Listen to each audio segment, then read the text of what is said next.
Welcome to the third episode of Desi Girl Sparkle. Today we are going to talk about mental health from the guy's perspective, and I am joined by three really awesome guys today. I have Rushil Patel, Yash Patel, and Sunny Patel. And these wonderful people are going to share their experiences with us. Thank you guys for being here. Thank you for being willing and open to talk about these things. First question, and I'm going to try to follow the same questions that I asked the girls. Tell me a little bit about your experience with mental health and your mental health journey. I'll go. I'll start. So I was diagnosed with OCD and ADHD at a pretty young age. So it's kind of been something that's I've been working with most of my life. Been in therapy for a while, dealing with psychiatrists and things like that. So it's something I dabble in quite a bit that I've been doing throughout my life. Yeah. Even for me, I was diagnosed around 9 or 10 for ADD or ADHD. That's what they call it now. Yeah. And yeah, it was tough. I was a mess. I mean, I was super distracted and everything. And then my mom, I think it was my third or fourth grade teacher. She was the one that recommended that I should get tested for it. And once they did that, that's when I found out. Yeah, I think I've had my fair shares of ups and downs when it comes to issues with mental health. And it's something I tried navigating through a lot throughout life. I think I've gotten to a better place where I have it now.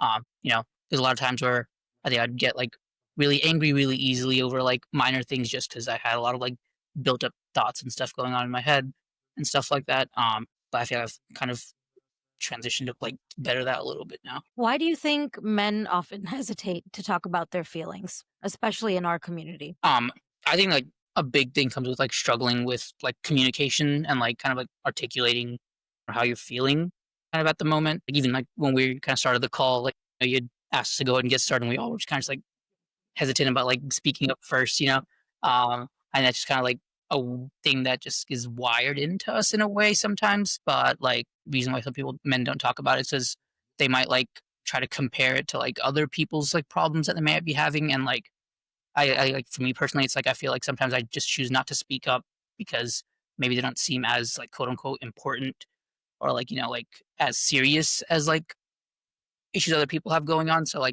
hesitate from talking more about it. Yeah, I feel like Indian men are not supposed to have feelings the way that, some of us are raised and things like that. I've seen so many dads and uncles and whatnot. They just, no matter what happens, they just, shove it under the rug and just power through it. And then all of a sudden you'll just see these mini outbursts. Where the hell did that come from? It's just clumps of, or just bundles of, stress and agony and I don't know what else. And it explodes. It just all of a sudden happens.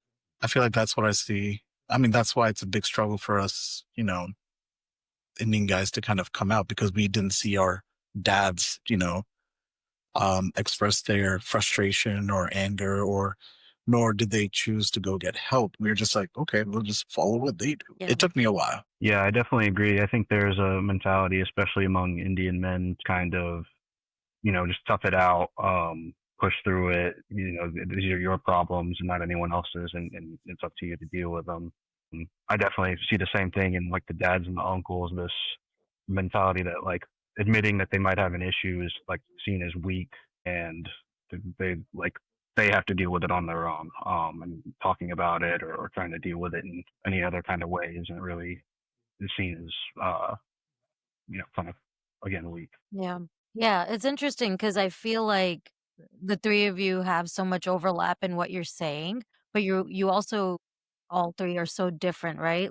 Yash, you're the youngest of three siblings and the only son. Sunny, you're the middle child, so you have an older brother and a younger sister. And then Rushil, you're an only child. So it's so interesting that despite having different family dynamics and being at different places in your family, that you still experience a lot of the same things. Do you feel like you experience specific pressures as a guy versus maybe your sister or maybe your cousin or any other female? Do you feel like you experience different types of pressures as a South Asian man? Yeah, you kind of fall into we're just expected to either be 3 or 4 different, job roles, either doctor, engineer. What else? What am I missing, guys? I don't know. Like lawyer. it's just you just have to get your studies are so important. And I'll be honest, I'm probably like the black sheep in the family where studies was just not my thing. It just wasn't. And kind of a late bloomer in that. And went through I got a lot of pressure from extended families saying, oh, you should try nursing, or you should try hotel management, or you should try this or that. And I was just, and I'm a people pleaser. That's my thing. So I'm like, okay, yeah, sure. Why not? I'll go try it or do this or do that. And I just never had a say / I never sat down and thought about what the hell do I want to do? So those are the pressures that I felt. Yeah, I feel like, like growing up in like a South Asian household, like just in general, not I mean, maybe not necessarily just for like men, but also like women. I've seen this as well, where like there's always just like constant comparisons amongst the community with like other children and like what they're doing or how great they're doing in their school or whatever it may be, or how successful they are. And like, sometimes like they like not necessarily are said in a malice way, but it still has that like, like impact on you, right? Like I heard this quote, it's like, comparisons like the thief of joy, right? And it's like, you know, you're where you need to be at wherever you're at in your stage of in life, it doesn't matter what anyone else is doing. And like I feel like that's a lot of like competitive mindset in like the South Asian community where like, you want to just be like the model standard or like the, like yeah, pretty much just like, the comparison for everyone that are doing so successful. People just like to brag about that. And like that kind of pressure kind of goes in within the community across different outlets. Yeah. Yeah, I would agree. I was lucky in that my parents were a little bit more open as far as what I decided to pursue in life. They didn't necessarily push me super hard down the doctor or engineer path, but the comparisons is definitely a big thing. Just people are always judging you against the most successful person in the community. And it's hard. I mean, I don't know if you guys can speak to this, but like as somebody who is like presentably functional, people look at you and think, why isn't that person, doing this well, or why isn't that person achieving this level of success? Not seeing the kind of stuff that's happening, internally. Yeah. So have you guys ever either gone to therapy or considered going to therapy? I've been in therapy for probably about 5 or 6 years now.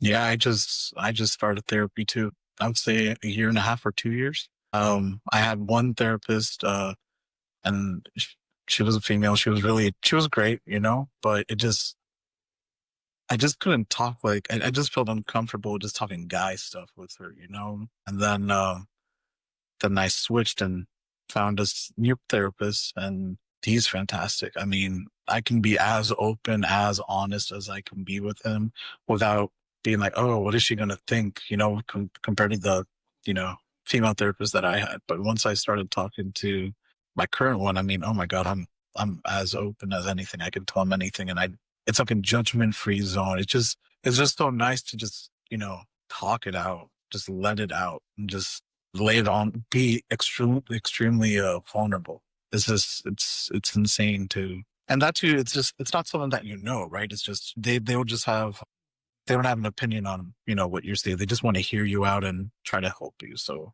yeah, I mean, therapy has been great so far. Like personally, I'm not in therapy. Like as of right now, it's something I've considered like at different points like in my life. Like, I got to a point where I like looked into it pretty heavily, like trying to like look into the research of like finding one, and it kind of got a little overwhelming for me like at that point.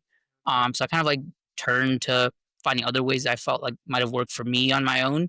And like I think I've kind of helped myself in those kinds of ways where like finding ways to de-stress, where like I go on like a walk sometimes during work. I'll take like a 15-minute break, just like go walk around, just clear my head, just going home on drives and stuff like that, like kind of having time to myself. That's like one thing I've noticed a lot is helped me, but not necessarily specifically with like going into therapy. I don't know if it's a necessarily a deterrent for me. I've like heard bad experiences from other people in terms of like, taking time to like find the right therapist, and that like takes a lot of like toll in terms of opening up to someone, realizing it might not be the right fit, and then like having to do it all over again multiple times. I think that was like a deterrent for me for like a little bit. And then I guess like I know it's not necessarily like the most healthiest thing, but like when I was like at like a worse point in my life, like I like considered it, but now that like I feel like I'm gone past that point, I'm in like a healthier mental state in general.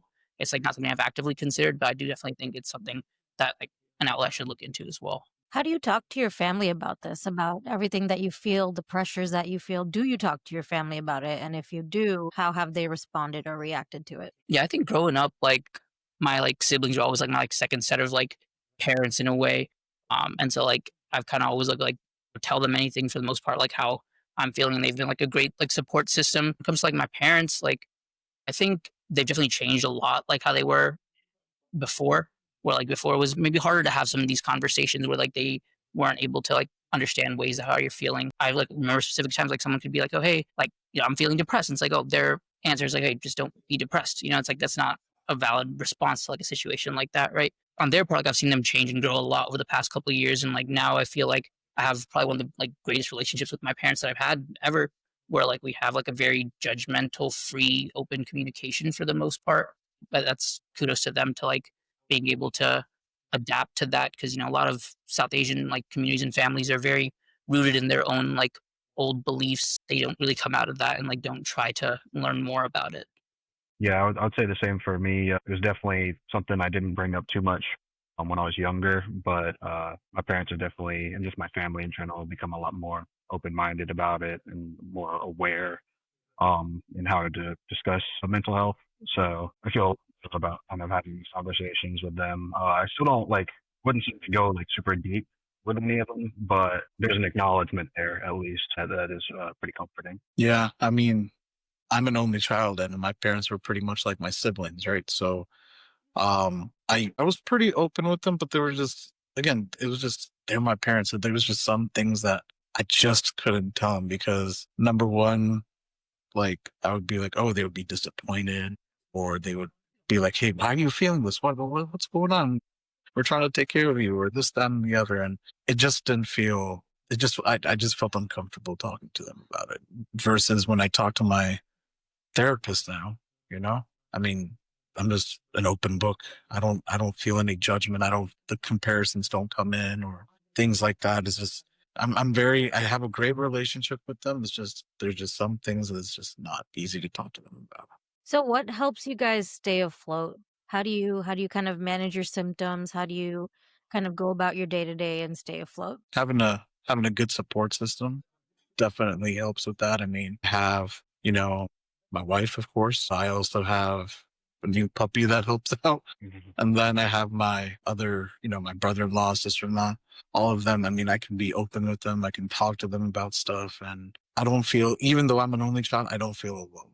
I can be open. But again, it's just, there's some things where it's just difficult for them and difficult for me to be open about. So again, that's when my therapist comes into play.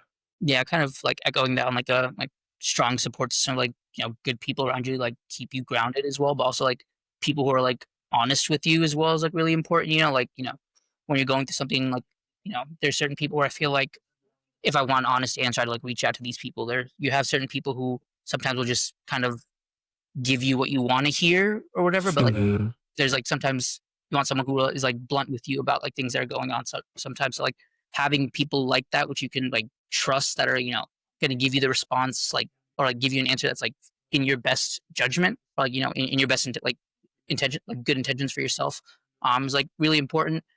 Another thing, like for me personally, like I mentioned before, is kind of just taking time away for like myself. Like I feel like that's like one thing I've learned a lot where like I'd always just used to always want to be like surrounded with people all the time, like want to be going out doing things, like never wanting to kind of just like sit still. That was like a big thing, and that's one thing I've kind of like realized is like I've got really overwhelmed by that sometimes by that in the time, and like that also would like contribute to like issues I had with my mental health, just because like I never had like a time to just like process everything that was going on, So like just like at the end of the day, sometimes you're just like having like an hour or 2 hours just like away from your phone, away from anything else, like doing what you want to do, kind of like reset or like, de-stress in whatever ways you want to do. Like that definitely helps me, whether it be like video games or going to the gym or, go and play volleyball or like I said, like going on a walk or something. Just to like change things up and like give yourself like room and space for yourself. I agree with all that. I think just having some sort of some ways to channel anything you're feeling into something like semi-productive or just something that isn't actively sabotaging you is pretty good. I like exercise, meditation, hanging out with friends. Also, and like also what you said about sitting with yourself is a big thing as well. I think I know for me when I start to get anxious or start to have some bad feelings, the first instinct is to like pick up the phone and like look at reels or something, or just trying to find distraction, and learning to be able to like just sit with that for a little bit and kind of let it kind of flow through you is a big tool. Yeah, I think that's a really good point, Sonny, because I think people often don't want to sit in like that bad feeling or the icky feeling, or like Hmm. they're trying to get to the good side of things and they just want to kind of jump over and they don't really want to sit in it. So yeah, I think that's a really good point. So how can women or other loved ones better help support men's mental health? One thing I'd say was just like kind of encouraging like having these open conversations with no judgment, like I mentioned, like I feel like a lot of times people will go into conversations really like parents sometimes in like particular like go in like conversation with a specific type of judgment, and it's hard to kind of shift that judgment, and where it kind of makes it difficult to have an open conversation when they're not looking like willing to look past like certain like areas, right? I feel like one thing that like I've seen a lot in the South Asian communities is like a big emphasis on like like anytime I've seen men go through like anything, or even women go through anything like bad, they'll say like, oh, you gotta stay strong, you gotta stay strong for Mm. these people, you gotta stay strong. And it's like that gets so overplayed, and like I just that not necessarily be the best response sometimes. It's hard to put up a front when you have like a lot of things going on, right? So like, you want to be able to like be free and like let yourself be vulnerable. That requires speaking up a little bit. That you have to do that, and like they kind of dampen that with that stay strong mentality a little bit. And like another thing I'd say is like active listening. Like a lot of times, I'd try to like talk about things with people, and like sometimes I'll like give context beforehand, but like before I even get to like the main point, they'll jump in and be like, "Oh, hey, you should like think about this or consider doing this," and like kind of deters away from like the rest of the conversation. And then you feel like not as willing to like open up again because you're not able to kind of fully say what you're trying to say without people kind of trying to butt in and just give an opinion rather than listening to like what's going on, just like give you the space to talk about it and then give a response. Yeah. Yeah. Also, I'll say as a guy, sometimes there are times when I don't want to talk about like what I'm going through, and I think one of the biggest things that like help in those situations is one, somebody kind of giving me that space to be like, hey, do you want to talk about this? Like, take your mind off of it.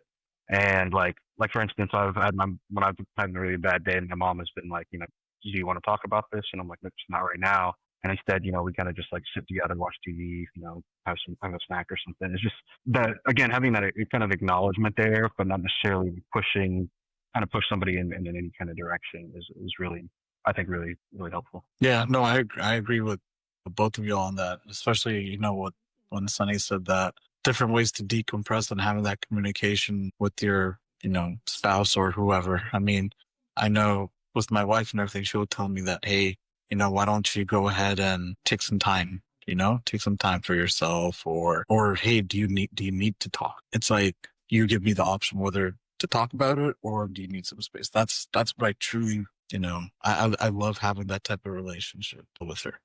Why are we pretending like I'm not married to you and I don't know. I'm not your sister and I'm not I your didn't know if cousin? I was supposed to say it like that. Okay, Rushil is my husband, Yash is my Yes, let's brother, make that Sunny's clear. my Let's make that cousin. We're clear. all family. Yeah. No, but I think Sunny, that is a really good point because it's not a one size fits all solution, right? Yeah. Like some people need that space. Some people need to talk about it immediately, and some people might be a mix of both. Like some people may not want to talk about it right now, but there'll come a time where they'll be like, "Hey, I really want to talk about this." I always joke around with Yash because he he's usually not in the mood to talk about something, but when he is, it's usually like at like 2 in the morning, he'll just start talking and I'm like, "Oh, full focus on him, like he's ready to talk?" But yeah, I think that's a really good point. And Yash, I have a spin-off question from something you said. You said that in our South Asian community, we hear like the term be strong a lot. And it applies to everyone. Like no matter what the situation is, people are constantly saying it. Even if somebody passes away, like they immediately jump to be strong, be strong. How do you guys feel like that word strong? How has it influenced you growing up? Like I'm sure you've heard it around your household a lot. Like, hey, as a as a man, you have to be strong, or hey, as an Indian guy, you have to be strong. Like, how has that kind of played a part in your life? I mean, I would say I think it kind of contributes to that mentality of, again, like, you kind of have to tough this out, you know. Like, I mean, I think there is something to this idea that, you have to, you have to take care of yourself, and you have to, you do have to get through things. You can't just like succumb to whatever you're feeling. But at the same time, saying be strong kind of just feels like, oh, we just, suck it up, tough it out. So yeah, I feel like it kind of detriments in that way. Yeah, I feel like echoing what Sunny said, where like they like the be strong feels like like a just keep your head up, like you can't like show emotion, don't like let people see you weak is what it makes it seem like, but that's not like it's deterring from what the word is like meaning. You can still be vulnerable and be strong. You can still like speak up Exactly. and like have that space and still be strong. You don't have to just sit in silence without like any emotion on your face and act like everything's okay. Yeah, I used to get that a lot. It's just like, don't listen to what other people say. Just be strong. You don't need anyone's help, things like that. But really, I did. I needed someone to, talk to or help me out or whatever, because they always thought that, oh, if you talk to someone, you'll be influenced by them and then change your decision, or you'll just get distracted. Yeah, I hate that term. Be strong, be strong. It just didn't. It was more counterproductive. I ended up being weak versus being strong. What advice would you give to men that are struggling with their mental health or struggling to talk about their mental health?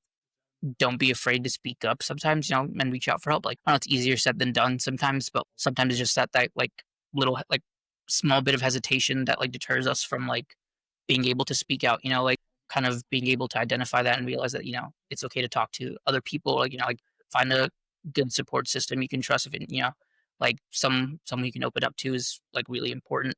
And also like, finding healthy outlets for you, if, therapy might not be the solution, like whether it be like other forms of things like meditation or reading or other ways to, like I said, just de-stress, like I mentioned before. But, finding things that just like kind of work for you to kind of give you the space to process what you need to. Yeah, I would agree. Kind of in the same sense as just talking about being strong. I've heard this phrase before. It's not your fault, but it is your responsibility. And I agree with that in the sense that it's like, being strong doesn't have to mean like, toughing it out and just stuffing things down. But being strong can be, reaching out, asking for help, trying to consult a therapist, finding productive and healthy ways to deal with the problems. But like, it's just like being willing to kind of take that first step, whatever that may look like for you. Yeah, it's as what Yash was saying. It's difficult to just come out and just be like, hey, ask for help. If you're going through a tough time or whatnot. But what I do recommend is just having that one friend or family member or whoever, stranger too. I mean, have that person to just talk it out. Just let them know how you feel, and just have that support from someone. It can be anybody, but have that one person that you can be completely open to, talk it out, and maybe they will give you advice, or maybe they won't give you advice. They will just listen to you. Just have that one person that you can talk to. Yeah. Don't suppress all your feelings. You're gonna be an uncle. You're gonna just lash out at somebody. You're gonna just be annoyed the whole time. You're just gonna be miserable. Don't be that. Talk it out with someone. Find that person. It can be your dog. Shoot, go talk to your dog. You just let it out. Also, like to that point, a little bit, Rushil, as well. I feel like sometimes it could be two separate people or the same person who could do two things, but like, there's might be certain times where you like are looking for something else out of a conversation. Like you might just need the space to like talk about it. Sometimes it might be sometimes where you're like maybe looking for like advice or something like that. So like having people for that, depending on what you need, right? That's really important because like sometimes if you just kind of want to talk about what's going on, but you have people that are constantly shooting advice at you, it's like that's not what I want from this conversation. But other times, you might feel really lost and you're like looking for some guidance, like having people that have that ability to kind of give you that like, knowledge back, whatever, like information back. Agreed, 100%. Any final thoughts? It doesn't hurt to ask for help. It doesn't. Being in an Indian household is just like, what are my parents going to think about this or whatnot? Don't think about that. Think about you. If you need help, go ask for help or go talk to someone. That's my biggest piece of advice, or, anything about mental health. It's all about just making sure it's all clear and zen up here. Yeah, kind of like echoing off of that as well too. Like I said before, is like taking that time and space like for yourself. Like sometimes I'll just like be driving home from work, like not even listening to music, just like in silence, thinking like, all right, how am I actually like doing? Because like sometimes you're whether with work or family, other things, always constant things going on, constant things on the move, where like you don't have that time. So it's hard to find that time sometimes to do that, but even if it's like a 15-minute drive to work, sometimes, kind of utilizing that to like, say, like, process that information and see like how you're actually feeling and ask yourself that's like really important. It's crazy the amount of times I just drive to work and just not have anything on. Yeah. Just literally just collecting my thoughts or getting ready for the day. That's so true, bro. Yeah, I would agree. Like it's usually worse for you to hold these things in, and especially when you're really going through something, it's almost always gonna show up in your life in a different way. That's not good. So reaching out and then just taking that time to kind of feel yourself out is always gonna be better for you. Awesome. Well, thanks so much for being honest and open, and these conversations are hard but definitely important to have, and I'm glad that you guys were able to join and be so open and honest. And I'd like to say I feel like this is something we could call like a mushroom party because you guys are fun guys. That was Oh so my bad. That was so lord. bad. Oh. I was holding How that one long? Yeah, how long do you have that one All right. locked and all loaded day, for? all day, all day. Awesome. Well, thanks so much, guys. And see you guys soon for the next episode, which will be coming out very soon. Yeah. Awesome. Take care. Thank you so Thanks, much, man. guys. Yeah, thanks, Thanks. Andrew. Soon. See you guys. Bye. Take care. Bye. Bye.